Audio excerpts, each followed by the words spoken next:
Lindiwe left class that day feeling conflicted. Her heart was still heavy with the weight of her struggle with math. But now there was something else, an unsettling feeling that she couldn't shake. Why had Mr. Kwame looked at her the way he did? Why had his voice been so soft, so different? That evening, as she sat under the baobab tree, lost in thought, her friend Nia approached her. Nia had always been a kind soul, one who believed in the power of hard work and determination. "Are you okay, Lindiwe?" Nia asked, sitting down beside her. Lindiwe hesitated, unsure of how to express the unease she felt. "I don't know. Nia, something feels wrong. Mr. Kwame has been acting strange lately." Nia frowned. "I've noticed that too," she said. "But don't let it distract you. You know your worth. You can do this, Lindiwe. We'll work together. The math problem may be a stone in your path, but you have the strength to step over it." Lindiwe nodded, grateful for Nia's encouragement. But deep inside, the discomfort lingered. She was determined to rise above the challenge, but she couldn't help but wonder, was there more to this struggle than just math? As days passed, Lindiwe's mind was consumed by thoughts of Mr. Kwame. His unspoken attention weighed heavily on her, like the growing shadows of evening. Yet she couldn't ignore the task ahead. Math was a beast she could no longer avoid. She needed to study, to conquer her fears, and to prove herself, not only to her parents but to her village and herself. Nia had been a constant companion in these troubled days, encouraging Lindiwe with every small step. They worked together in the evenings, sitting under the baobab tree, revising equations and formulas. The old tree, a witness to countless generations of villagers, seemed to offer its silent wisdom. "Remember, Lindiwe," Nia would say, "there is no shame in struggling, only in giving up." And so Lindiwe persevered, day by day, inching closer to the elusive victory over the numbers. But one afternoon, as she sat in the classroom once again, Mr. Kwame approached her desk. His presence sent a chill down her spine. "Lindiwe," he said softly, "you are capable of much more than you realize. I have been watching you." Lindiwe's heart pounded. She could feel the tension in his voice, but his words were wrapped in a sweet tone that masked something darker. "I can help you achieve your dreams. All you need to do is show me a little appreciation." Lindiwe froze. The words hung in the air, heavy with implications. A single, fleeting thought raced through her mind.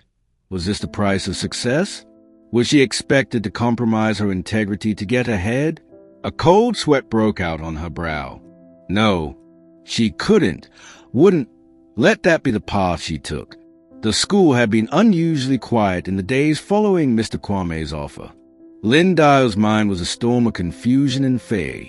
She confided in Nia, who listened with a furrowed brow, her face clouded with concern. "You must report him," Nia advised, her voice steady but urgent. No one should be made to feel that they have to compromise their integrity for a passing grade. This is not the way of the elders. Lindiwe's mind raced, torn between fear of repercussions and her duty to herself and the other students who might be suffering in silence. It was the wisdom of the elders that guided her in moments like this, their voices echoing the values they had passed down over the generations. A person who seeks the truth must be bold enough to face it, no matter the cost. Yet, fear gripped her. If she spoke out, would anyone believe her? Would the village think her a liar? She had heard the rumors about other students who had been silenced by teachers with power. The consequences could be severe. The village, though wise and full of stories, was also a place where whispers in the wind could turn into storms of judgment. Lindiwe knew the risks, but she also knew that her future, her very soul, depended on making the right choice. With resolve, she made up her mind. The truth would be told. The following morning, Lindiwe found herself standing at the door of the school's principal, her heart racing with each step she took. She had spent hours in the night under the baobab tree, seeking guidance from the spirits of her ancestors. A wise heart knows when to speak, One elder's voice had whispered in her dreams. The truth is heavy, but it is also light. As she entered the principal's office, the weight of her decision seemed almost unbearable. Her parents had already been called, and their faces were filled with confusion and concern. "Is this true, Lindiwe?" the principal asked sternly, his voice like a thunderstorm. His gaze was unyielding. Lindiwe's body trembled, but she held her ground. "Yes, sir, Mr. Kwame. He asked me for favors in exchange for better grades." The room fell silent, as if the very air itself was holding its breath. Her father's eyes burned with rage, while her mother's face was pale. Lindiwe could see the disappointment in their eyes, but there was something else, a flicker of pride in the way she had stood up for herself. The principal's gaze hardened, and he turned to her parents. "Mr. Kwame will be removed from his post. We will take action to ensure that no student suffers such an injustice again." Though justice would be served, Lindiwe felt a deep sorrow. It wasn't just about Mr. Kwame anymore. It was about the weight of the truth and how its revelation had altered her life forever. The burden of secrets was now a thing of the past, but it would be some time before Lindiwe felt truly free. If you enjoyed this story, do us a favor. Hit that subscribe button below. Tap the notification bell so you never miss new episodes.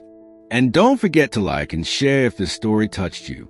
Your support helps us keep bringing you more amazing African tales. See you in the next story.